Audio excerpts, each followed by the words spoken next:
If I can't keep my head held high enough, I'll just speak love and watch the smiles come, bring my spirits up. There's some shit I like to fix, but I still know that I'm blessed.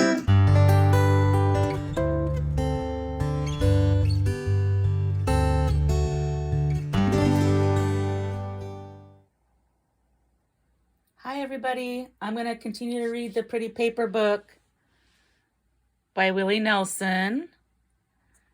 I pulled out my Honeysuckle Rose album. I am a big Willie fan. We have been to his concerts. We admire him in a lot of ways, so I put that for background today. And I'm going to go ahead and continue reading the pink page section. Remember, the pink page section is Vernon's story. And of course, the colored pages are a big part of the book. So let me shut this door and we will read on.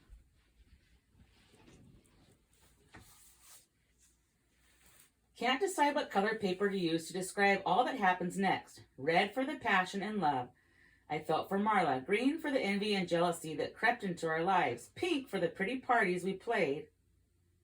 The sock hops and proms. Gray for the long cloudy days we spent traveling around from gig to gig.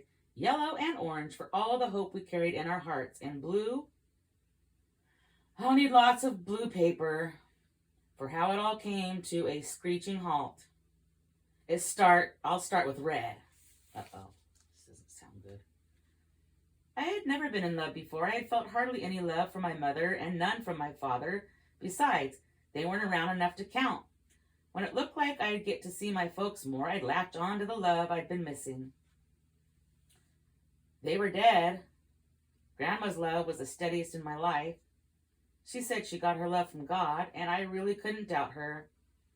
Her husband had left her, but that hadn't kept her from loving not just me, but her friends, her neighbors, and anyone in need. She showed love by convincing Luby's cafeteria to feed the hungry once every month. And she prepared and served the meals herself. Godly love, though, is one thing. Godly love is beautiful. But when you're a teenage boy and those hormones start firing, you start looking for another kind of love. I had never known passionate love, nor known romantic love before Marla. She was the first girl to say, "I'm yours." She was the first girl to show me the secrets of the female body, and it wasn't just her body, as heavenly as her body was. It was her mind. She was quick and witty and smart as a whip. She was unpredictable and daring. She was sassy and self-centered. But that only made me love her more. When I was with her, I was happy. When we were apart, I was miserable. I needed her by my side every minute of every day. She never left my mind, and at night, when I went to sleep, she crept into my dreams. When I woke, I worried that she too was nothing but a dream, that I really hadn't met her, that she really wasn't my girl. But she was, and because she was, I considered myself the luckiest guy alive.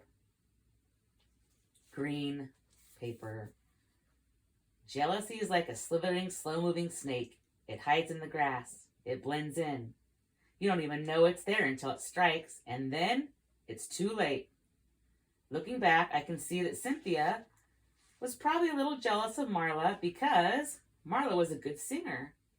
She kept saying that Willard was coming on to Marla and vice versa. She said that anyone could see that. Well, if that was true, I guess I wasn't looking. From time to time, though, I could feel Willard's jealousy of me. By getting good at the guitar, I had won his uncle's admiration musically. I was a standout member of the band, and that didn't make Willard happy. But there were masked feelings on the surface. Good friends sailed along. By our senior year in high school, we were playing dances not only in the little towns outside Austin, but in Austin itself. Skeeter started talking about taking us to San Antonio and Houston, where he knew people who owned music studios. He thought that a few of the songs I'd written were good enough to record. Grandma always said I'd be the first in our family to go to college. I hated to disappoint her, but the idea of a music career was too good to resist, especially since me and Marla could pursue that career together. Marla's folks didn't seem to care what she did as long as she could earn money to help them out. Willard's dad, a corn merchant, believed his brother Skeeter, who said the band had a good shot at making it. It was Cynthia's parents who balked. Cynthia's mom had been president of a fancy sorority at the University of Texas and expected her daughter to follow suit. When Cynthia quit the band and headed off to college, we got another fiddler to replace her, a friend of Stick's called Jason. Marla liked that. She liked being the only girl in the band. Then things changed again. When during Cynthia's freshman year, she got her sorority to hire us to play a dance. When we showed up, she heard how good we'd gotten. She figured she'd made a mistake. She wanted back in. She also learned that Willard, with his roving eye, had been meeting ladies on the road. That made her want back in even more. So, despite her parents' protests, Cynthia up and quit college. Since Jason was a better fiddler than Cynthia, that caused a problem. I wanted to keep Jason, and so did Marla. Ever since Cynthia had become a sorority girl, her friendship with Marla had gone bust. But Willard had the most power because he was the only one with a car. In fact, his dad had traded in the old Hudson and bought him a wood-paneled Ford station wagon. That car was our lifeline. So Willard and Cynthia got their way. Jason was out, and Cynthia was back in the band. A red sheet for a red light outside the little music studio in San Antone. The red light meant we were actually cutting a record. We were recording 2 songs, both written by me. The first was Something You Got, a tune like most of my tunes about Marla. Sorry. She sang it. I was a lonely soul with nothing to do, but everything changed the day I met you. You grabbed my attention and cold turned to hot, all 'cause of that certain something you got. The second song, though, wasn't a love song. It was a song I'd written for Grandma. It was called Faith. I didn't intend to write it, but it just happened on a gray, lonesome morning in mid-December. We were in Odessa the night before, where we played a high school dance. My mind was on the upcoming Christmas season.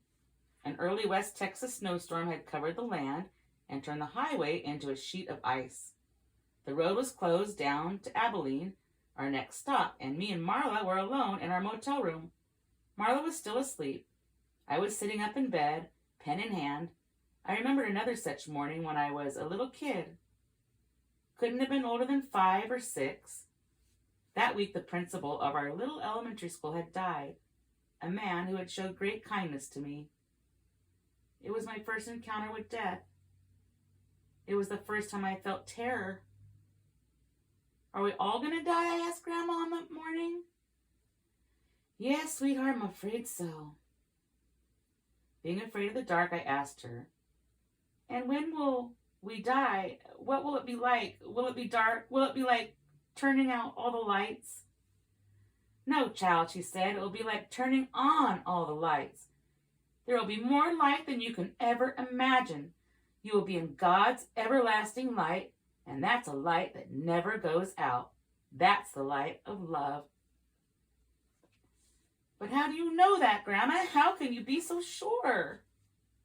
Faith, she said. I have faith.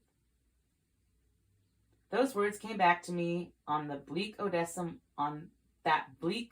morning. It started out as a postcard to Grandma. I was telling her that after Abilene, we had to drive up to the Panhandle and Lubbock and Amarillo before heading home. But we should be back in Round Rock by Christmas. Before signing off, I wrote these words. Thank you for your faith. I looked at what I'd written and heard a song. I picked up my guitar and played very softly, so not to awaken Marla. I didn't sing out loud, but mouthed the words that flowed from my heart. Thank you for your faith. I'm not sure I deserved it. Thank you for your faith. Not sure I've preserved it. But I know it's a gift. I can feel it, pure and true. Thank you for your faith. I'll always have faith in you. The ice melted and the roads became passable. We drove up to Lubbock and Amarillo, where we performed at holiday parties for kids and the future farmers of America. We played songs like the Tennessee Waltz. That had everybody dancing. Everyone was upbeat, but my mood was different. My mind was on this faith song that I'd begun in Odessa. The song wouldn't leave me alone. I wanted it to be perfect, so... Sorry, my throat. I wanted it to be perfect, so I kept rewriting until it was fine. I finished it the night we drove back to Round Rock. Willard was driving, Cynthia was next to him, and me, Marla, and Styx were in the back seat. I played it over again until I drove my bandmates crazy. Doesn't sound like the kind of song we could play at a dance, said Willard. It's a downer, said Marla. I don't hear a beat, said Styx. Maybe if you change the words to make it more like a love song, said Marla, out loud before whispering in my ear, and make it about me. It's about Grandma, I said. It isn't for the band, it's just for her. I think it's sweet, said Cynthia. I think it's beautiful. Other than Cynthia, no one had anything good to say about that song. We arrived December 24th in time for everyone to spend Christmas Eve with family. Willard dropped off Styx, then Marla, then Cynthia, then me. It was early evening. Grandma was still at work. Luby's cafeteria closed at 8, so I knew she'd be home by 8:30. I couldn't wait to play her song. This was a Christmas gift I knew she'd love. By 9 o'clock, though, she still wasn't home. I got worried. I decided to run over to Luby's and see what was wrong. It was cold and overcast. No moon, no stars. The faster I ran, the more fright I felt. My heavy breath looked like trails of smoke in the frosty air. My fright turned to panic. I tried to calm down. Sometimes there were extra chores Grandma had to do. There had to be a reasonable explanation. No reason to panic. But as I picked up my pace, my panic got worse. I felt panic in my gut, panic in my head. The panic was lifted a little when I saw Grandma's Chevy in her usual parking space. I ran to the front door of the cafeteria. It was locked. I saw Lee, the custodian, mopping the floor and tapped on the window. He came and let me in. "Where's my grandmother?" I asked. His troubled eyes said it all. "They had to take her to the hospital, Vernon." "Why? When? What's wrong?" "She fell down. She was back there in the kitchen around 6 o'clock when, just like that, she collapsed on the floor." Before Lester could say another word, I was out of there and racing over to the hospital a mile or so away. What room is Joy Goodson in?" I asked the nurse on duty. 210, second floor. I got there just as Doc Swartz was leaving the room. Doc was the man who had delivered me. He'd been our family physician forever. I didn't need to hear his words because his eyes spoke first. His eyes said, "She's gone." I'm writing on blue paper and thinking about the song Blue Christmas. Elvis sang it later in the 50s. But it was Ernest Tubbs' version that was popular during the time I lost my grandmother. She was only 65, the youngest of 4 girls who had all died before her. The church was packed with people of every description. All the folks she worked with at Luby's, dozens of loyal Luby's customers she had served with patient kindness, 3 black families who lived down the road. Of course, I'm tearing up, guys. I'm so emotional. Sad. Poor Grandma. Okay, back to the book. There were 3 black families who lived down the road from us, who loved her like one of their own. Mexican men and women who in the early years had worked with her in the cotton fields. The adults who were once children she had taught in Bible class, and all the people she had given free meals, either from the cafeteria line or her own kitchen, because they had fallen on hard times. I sat in the first pew, inches away from her casket, covered in red poinsettias and green and white Christmas flowers. It was just a few days after Christmas. The fragrance from the flowers had me dizzy. I was afraid I'd faint. Marla sat next to me. Willard and Cynthia were in the pew behind us. Grandma's friend Meg Newberry sang a hymn called "When Time and Eternity Meet." The words didn't register. Instead, inside my head, I heard Ernest Tubb singing about how it will be a blue Christmas without you. How I'll be so blue thinking about you. I only half heard Reverend Olin's eulogy. Everything the Reverend said was true. Grandma loved the Lord. She loved people. She loved the Golden Rule. She had a generous and humble heart. He spoke calmly. He was completely composed, while I was on the verge of losing it. In planning the service, Reverend Olin had asked me to say a few final words about Grandma.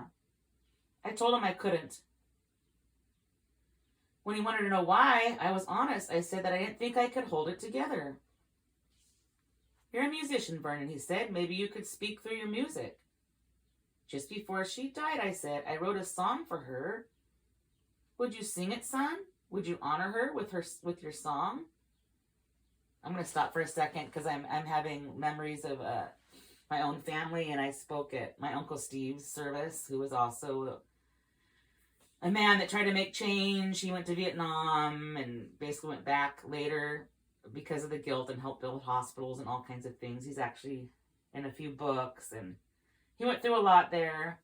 And at that same service, my daughter wrote a song in his honor, which is an awesome song. Maybe one of these days I'll find the recording and put it on the channel. And she's actually this May getting a matching tattoo in his honor. So anyway, back to the book. I just had some own thoughts about people that we've lost that we love and different ways you can honor them. Okay, let's see. And he asked me if he could play the song, and Vernon says, "I'll try." Before the service began, I had placed my guitar underneath an easel that held a large photograph of Joy Goodson as a young woman. Her smile and her eyes had not changed over the years. Her smile and her eyes revealed all the love she held for the world. I thought of the love that she held for me. I thought of how she cared for me when no one else would. I thought of the pain she must have felt when her husband had abandoned her, when my parents had left me, and when my mother, her daughter, an only child, had died during a horrible holiday season. Another holiday season. I heard the preacher call my name. As I rose up from my seat, Marla squeezed my hand. I got my guitar, took a few seconds to tune it, and faced the congregation. I stood in front of Grandma's photograph. I felt her holding me up. I felt her love, and I sang. "Thank you for the faith. I'm not sure I deserved it. Thank you for the faith. Not sure I preserved it. I know it's a gift. I can feel it pure and true. Thank you for your faith. I'll always have faith in you." Back to red paper for the red light in the San Antonio music studio. I was singing Faith because I wanted to, because I had to.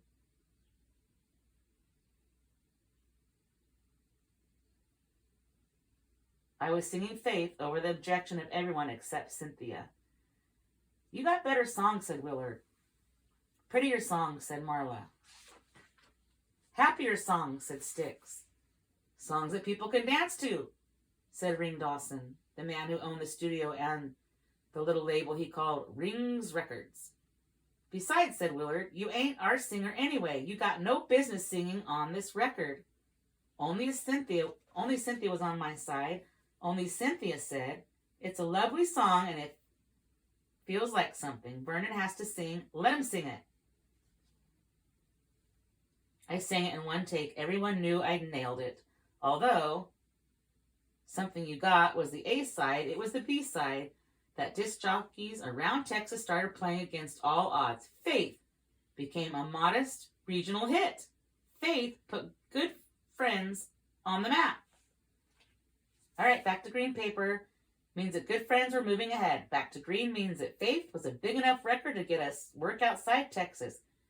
Back to green means that Marla said yes when I asked her to marry me. Christmas had become the season of death. The death of my parents, the death of my grandmother, the death of any hope and happiness if I stayed in Round Rock. I couldn't wait for the holidays to pass so I could take the band and get the hell out of town. By the second week of January, I'd been able to sell Grandma's house for enough money to buy a big station wagon, and for the first time in my life, put a little savings in the bank. By the second week in February, we were in San Antonio cutting Faith. Even if Cynthia hadn't backed me up, I'd have sung that song anyway. I had to do it for Grandma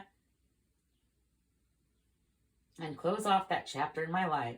The new chapter that opened, the chapter that kicked off the success of Faith, took me by surprise and changed the game. It wasn't until after summer that Faith began getting airplay around the state. We were shocked when the A-side, Something You Got, was released in March. It sank like a stone. I was sure that our dealings with Ring Dawson were history, and then Cynthia's mother called to say she happened to be in Houston when she heard the B-side on the radio.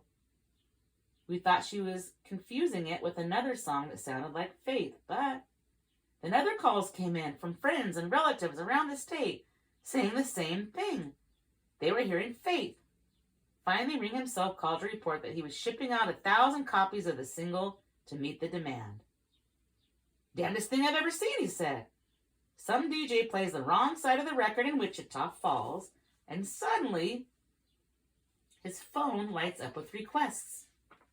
Next thing we know, we were booked on local TV shows in Austin, Abilene, and Longview. That meant wearing nicer clothes. We put Cynthia and her mom in charge of that. Our outfits, Western-style suits and black suede, gave us a classier image. Then Ring, who also ran a booking agency, found us work in places as far as Fayetteville, Arkansas, and Denver, Colorado. Our first hotel lounge gig was in Reno, Nevada. That's where people either lose money or get hitched, I told Marla. Is that supposed to be a proposal? You know I want to marry you. Then propose the right way, she demanded. Which way is that? On your knees. I fell to my knees. How's this? I asked. Now say the right words. Marry me. It's going to take more sugar than that. I'm going to have to hear some pretty words. I spoke the words. I said I adored her. I called her the most beautiful, wonderful, beautiful, incredible woman in the world. Is that enough, I said? Enough to give me something to think about. You're playing with me. Only 'cause I love you. Let's do it in Vegas. We'll get Willard and Cynthia to go with us. On a Monday morning in June, in a little chapel across from Sahara, Marla, myself, Willard, and Cynthia stood in front of a justice of the peace. Dressed up in a clown costume, the neon sign outside advertised, $5 weddings. How much for a double wedding? Asked Willard. Another $2, said the clown. Deal, said Willard, who loved bargains.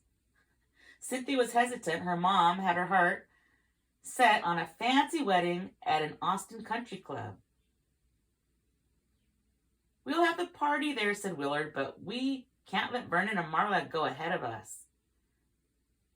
Styx was our witness. Afterward, we went to the Sahara and got silly drunk. Louis Prima and Keely Smith were the lounge act. He sang Just a Gigolo and I Ain't Got Nobody.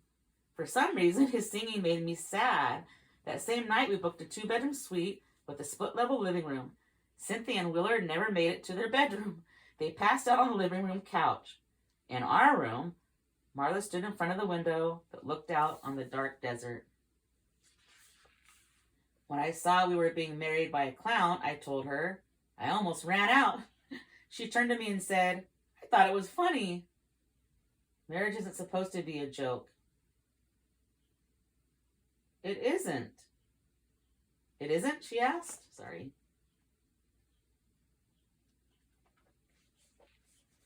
Gray paper for the gray concrete highway that became our home. The highway never ended.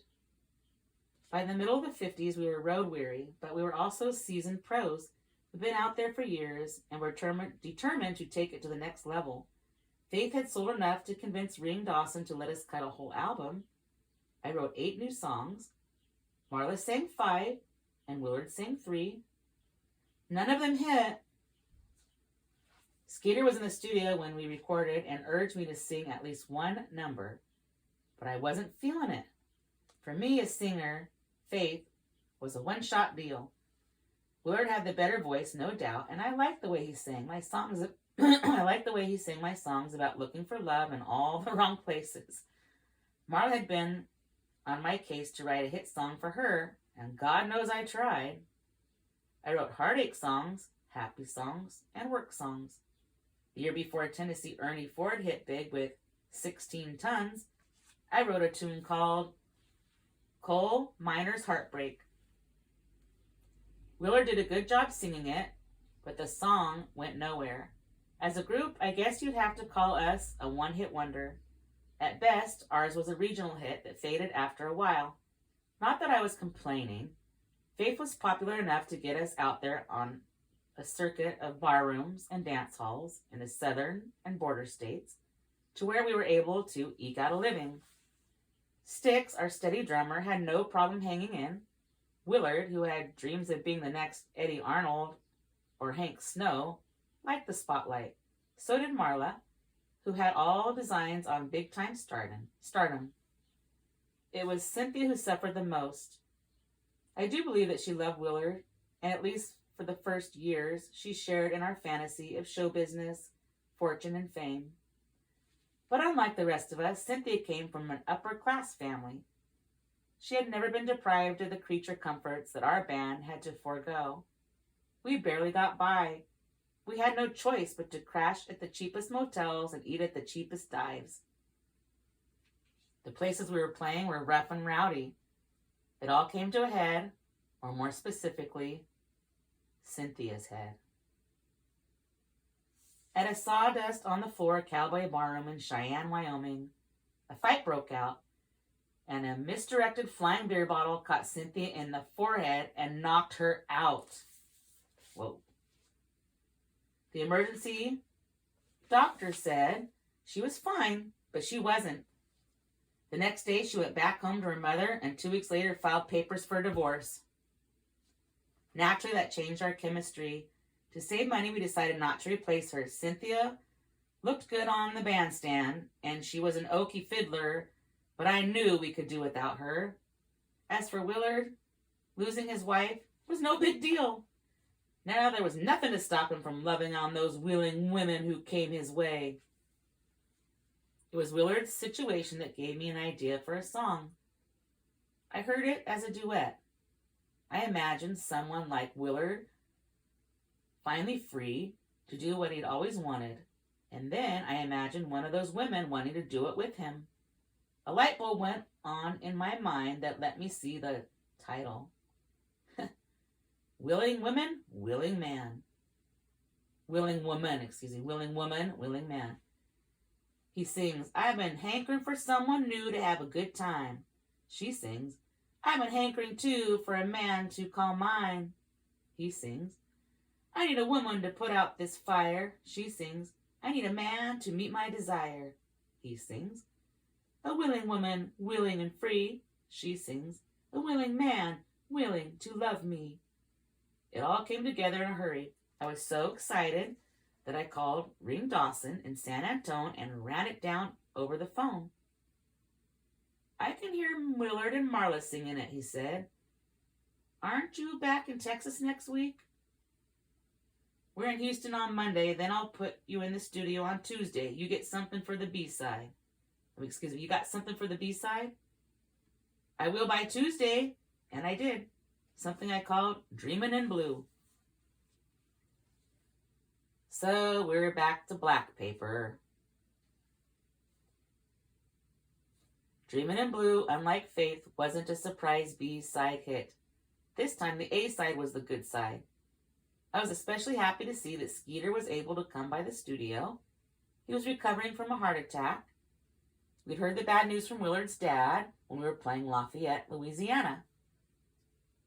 A few months earlier, but Skeeter had survived and showed up to do what he always did, encourage us to play our best. 2 damn good songs, he said when he heard them run down. That Dreamin' in Blue is a pretty ballad, boy, and Marla does it proud. But that Willing Woman ditty, man, I think you got yourself a hit there, son. And Willard and Marla, them two, sing it like they meant it. When Skeeter spoke those words, a chill ran up my spine. A terrible thought attacked my mind. Had I written something I had been sensing for years?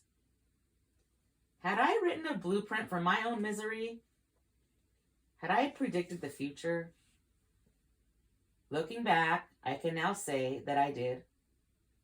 Now it all seems so clear. At the time, though, it was a muddled mess, and it all seemed to happen overnight.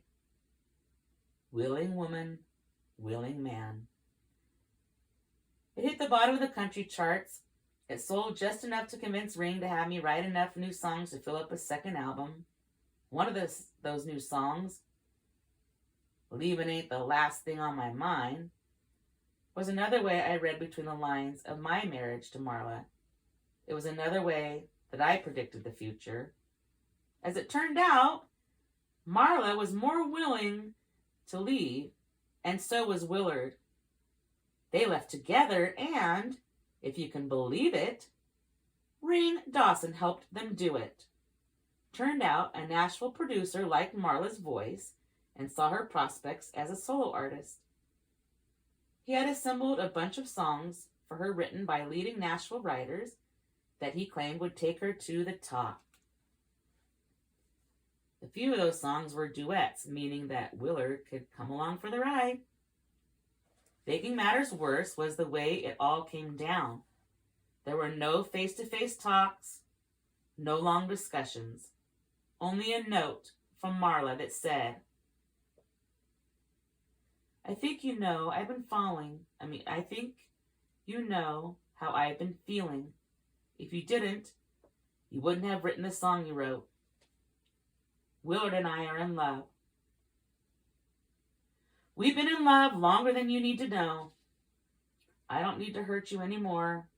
I don't want to hurt you at all, but I have to do what's best and what's right for me. Ring will tell you the rest. That note was left on my bed in a Memphis motel. When I woke up late on a Thursday morning, she and Willard were already gone. I called Ring, who told me about this new business arrangement that completely cut me out. How could you do that? I said. You're the one who sang me praises. You're the one who couldn't stop talking about my talent. Well, this producer in Nashville has bigger talents working for him. He has bigger connections and bigger money. And he's got no use for me at all. He doesn't think he needs you. And what do you think? I think like a businessman. I'm getting paid. Vernon, the way I figure, I'm entitled. I put up my time with you guys, and this is my payoff. Far as you're concerned, Vernon, you can find a couple other musicians. Do that, and I'll try to get you work. That's all I can do. Gray paper for the gray day, I went to see Skeeter in Austin. I was sliding down into the deepest funk of my life. Deeper than when my folks were killed. Deeper than after Grandma died.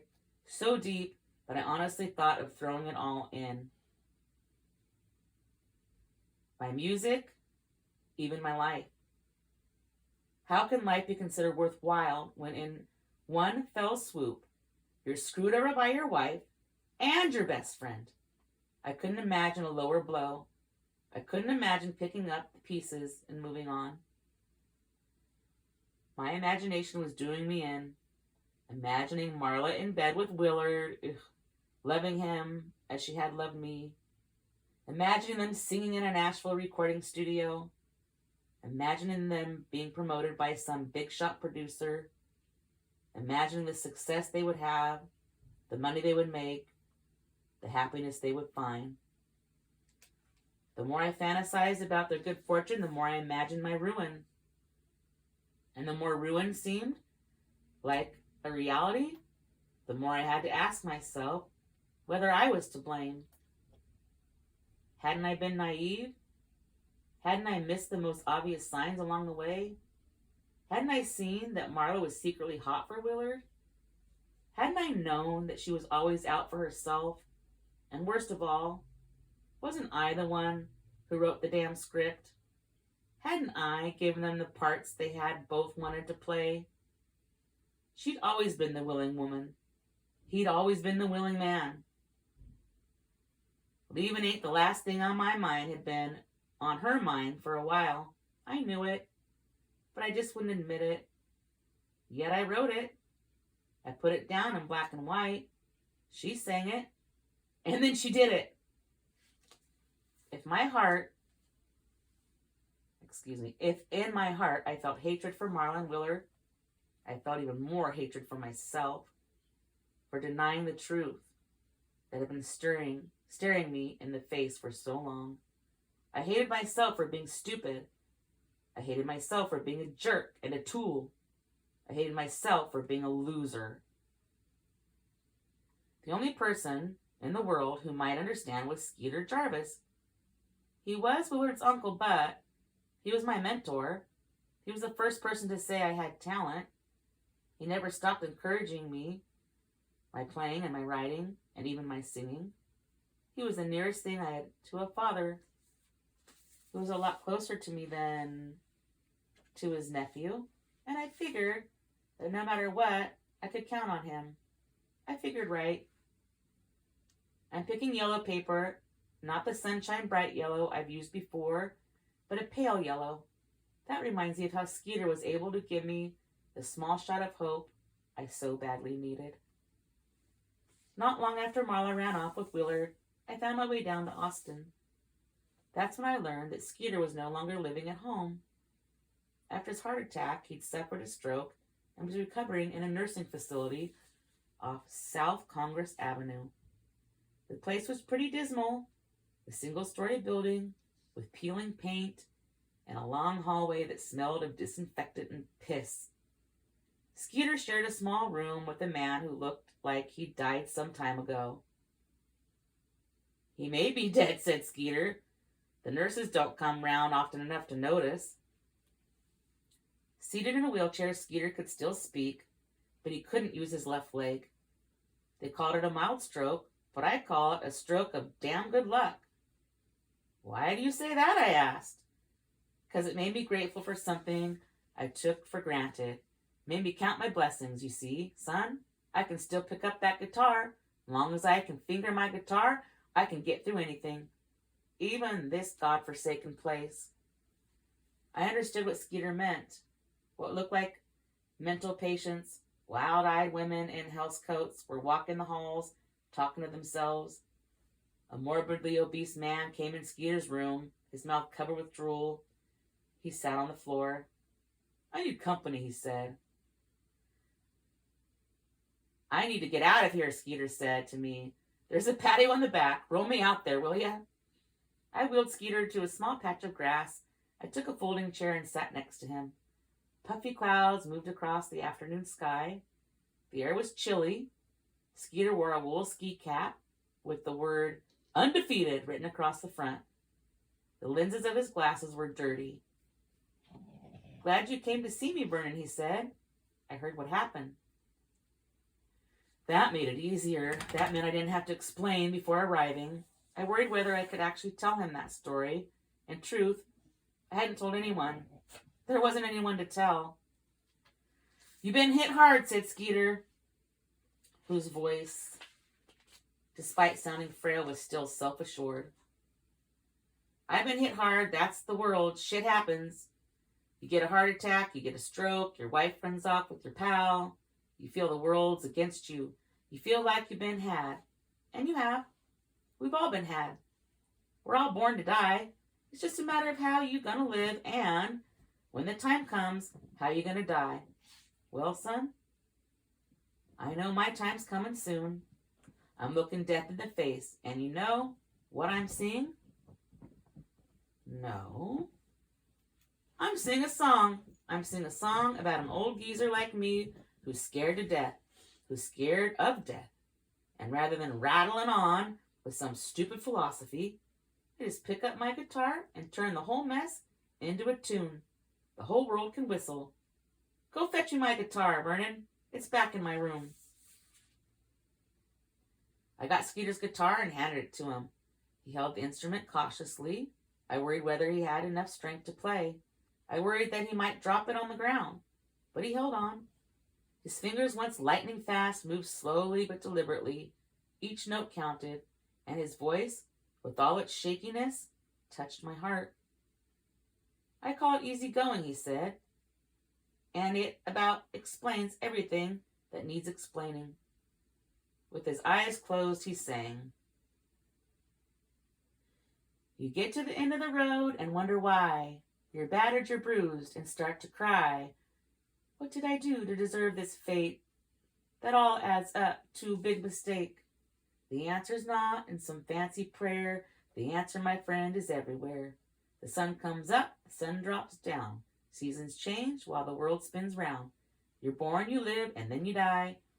And all the time you wonder why. Why? You never know why. And that's okay, 'cause the mysteries ain't going away. Love the mystery, and you're sure to find an easygoing peace of mind. Easygoing when it's good. Easygoing when it's bad. Easygoing when you're happy. Easygoing when you're sad. Easygoing even when things go wrong. Easygoing like this easygoing song. Skeeter stopped singing and started smiling. Make any sense, son? I didn't know how to answer. I wanted to say that his song didn't change the fact that I didn't have Marla and was still messed up. But before I could say that, I realized that when he was singing, I wasn't thinking of Marla or of me. I was just hearing this simple bluesy melody and this easy to understand message. I guess that was the whole point.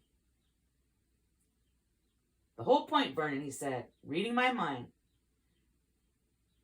is that you do what you can do. Gardeners dig gardens, truckers drive trucks, pickers pick guitars. So pick up your damn guitar and quit whining. Hell, what's happened to you in the last couple of weeks is enough to give you 10 years worth of good songs. Go write 'em, son. Go write 'em while the pain's still fresh. Guess I gotta go for light yellow to bright yellow paper, 'cause I left the nursing home that day knowing I'd been given a good reason not to do myself in. The reason was writing. Basically, Skeeter was saying that you can live with anything long as you can write about it. And he wasn't just saying that, he was doing it. If he could keep his spirits up after all the sickness he'd suffered and keep from going crazy in that rundown nursing home, why couldn't I? I hadn't had a heart attack or a stroke. I wasn't an old man looking at death. I was a young man looking at life. I had my health, had a little savings in the bank, had a car that ran, legs that walked, a mind that thought. My mind had been muddled before I went to Skeeter, but now my mind was clear. My mind could see the truth of what he said. Writing will keep you from going nuts. Writing will save you. So this is my way of saving myself. This is my writing. This is my way of staying sane. This is the story that, by telling it, can't do me any more harm. I'm releasing it. I'm sending it up into the sky. I'm putting it out there so it can no longer pull me down. I'm writing so I can set my troubled soul free. Okay, I made it through all the colored pages of Vernon, so next time we come back, we'll be on a chapter titled Gone. That was a lot of reading, more than I expected. All right, see you next time. Merry Christmas! Bye. If I can't keep my head held high enough, I'll just be love and watch the smiles come. Thanks for watching. Bring my spirits up. Don't forget to stop and smell the flowers. There's some shit I like to fix, but I still know that I'm blessed.